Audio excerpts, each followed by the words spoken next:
Have you ever wondered how a pigeon released hundreds, even thousands of kilometers away from its home can find its way back?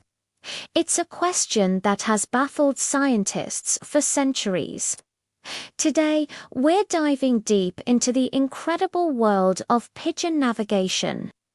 It's not magic, it's a symphony of senses and instincts that would put the best GPS to shame. So grab your binoculars and let's unravel the mystery of these feathered navigators. First off, let's get one thing straight. We're not talking about your average city pigeon snatching fries at the park. We're talking about homing pigeons, a specific breed of domestic rock dove.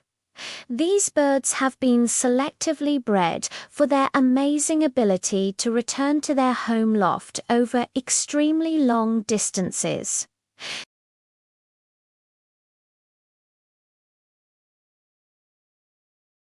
So, how do they do it? The journey home for a pigeon is a two-step process: map and compass. First, they need to figure out where they are in relation to their home. This is the map step. Then, they need to figure out which direction to fly to get there. That's the compass step.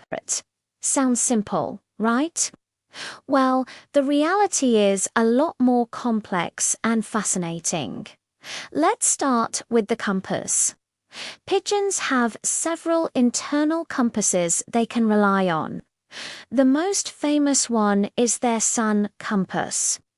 Just like ancient mariners, pigeons can use the position of the sun in the sky to determine direction. They have an internal biological clock that's synchronized with the time of day.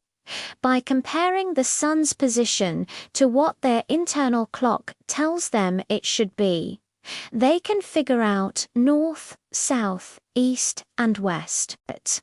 Imagine it's noon. Your internal clock says the sun should be at its highest point. If you see the sun is rising in the east, you know you're in a different time zone, and you can calculate your position. Pigeons do something similar, but with an accuracy that's just astounding. What's even crazier is that they can do this even on cloudy days.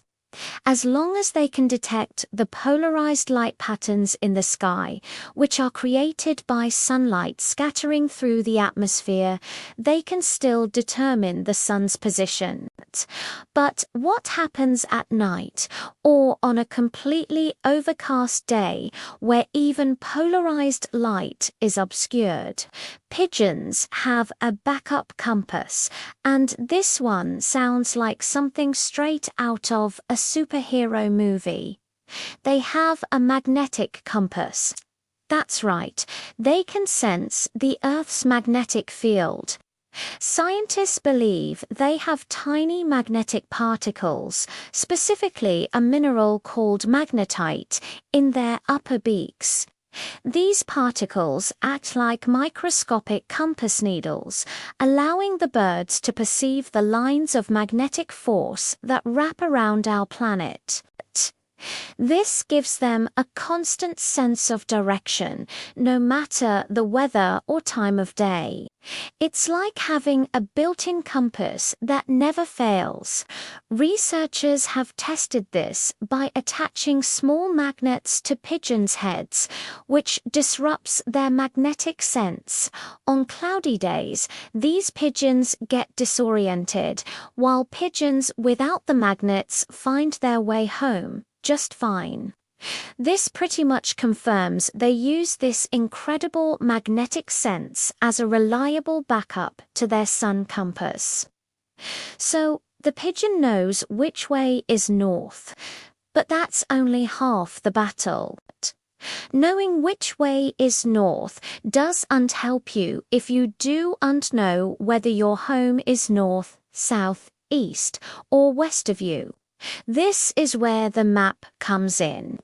And this is where things get really mysterious and are still the subject of intense scientific debate. How does a pigeon create a mental map of the world? One of the leading theories is the olfactory map or smell map. Yes, you heard that right.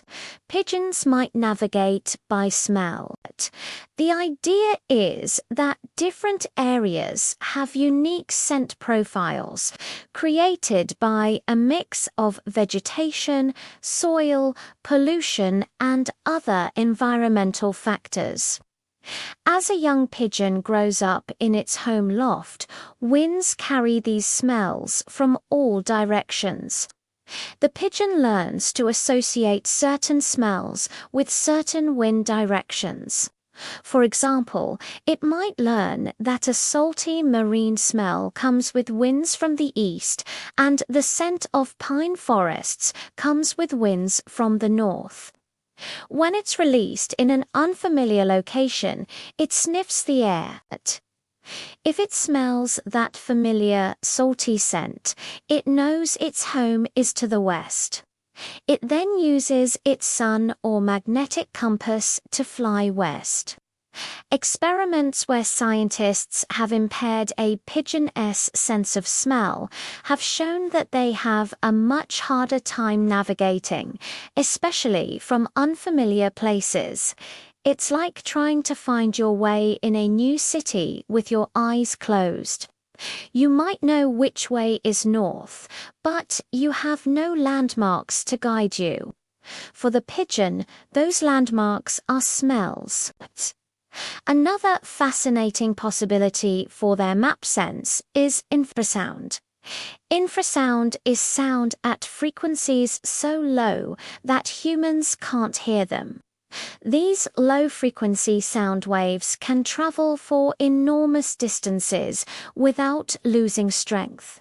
Things like ocean waves crashing on a shore, wind blowing over mountain ranges, and even subtle seismic activity create a constant, low-frequency hum. The theory is that each location has a unique infrasound signature.